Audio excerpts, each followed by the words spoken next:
আমরা আজকে সূরাতুল মুলক থেকে কথা শুনবো। মুলক সূরার নাম কি? এই সূরার অনেক ফজিলত আছে। এই সূরা রাত্রিবেলা যারা তেলাওয়াত করবে তাদের কবরের আযাব হবে না। কবরের কথা শুনলে ভয় লাগে না?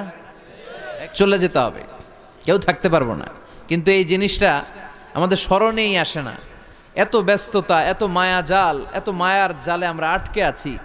এত ব্যস্ত লাইফ, সকালবেলা অফিস, বিকেলবেলায় অমুক কাজ, তারপরে অমুক কাজ, একটার পর একটা কাজ চলতেই থাকে।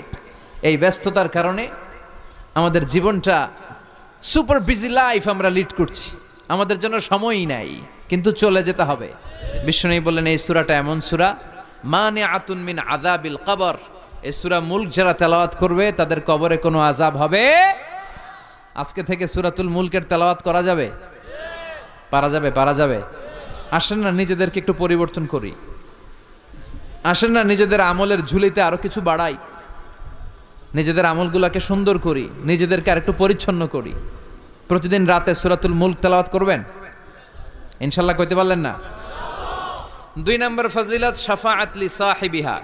এই সূরা যারা তেলাওয়াত করবে, এই সূরা তেলাওয়াতকারীর জন্য আল্লাহর কাছে সুপারিশ করবে। 3 নম্বর ফজিলত খাসামাত আন সাহিবিহা। এই সূরাটা কিয়ামতের দিন এই সূরার তেলাওয়াতকারীর পক্ষে আল্লাহর সাথে তর্ক করবে, ডিবেট করবে। কতক্ষণ? হাত্তা আদখালাহুল্লাহুল জান্নাহ, যতক্ষণ না আল্লাহ তাআলা এই লোকটাকে জান্নাতি বলে ঘোষণা না দেয়।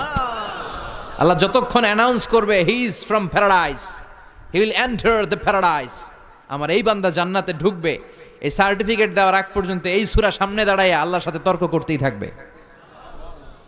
আবার বিশ্বনবী বলেন মান ক্বারা বিহা ফি লাইলাতিন ফাকাদ আকসারা ওয়া আতাবা।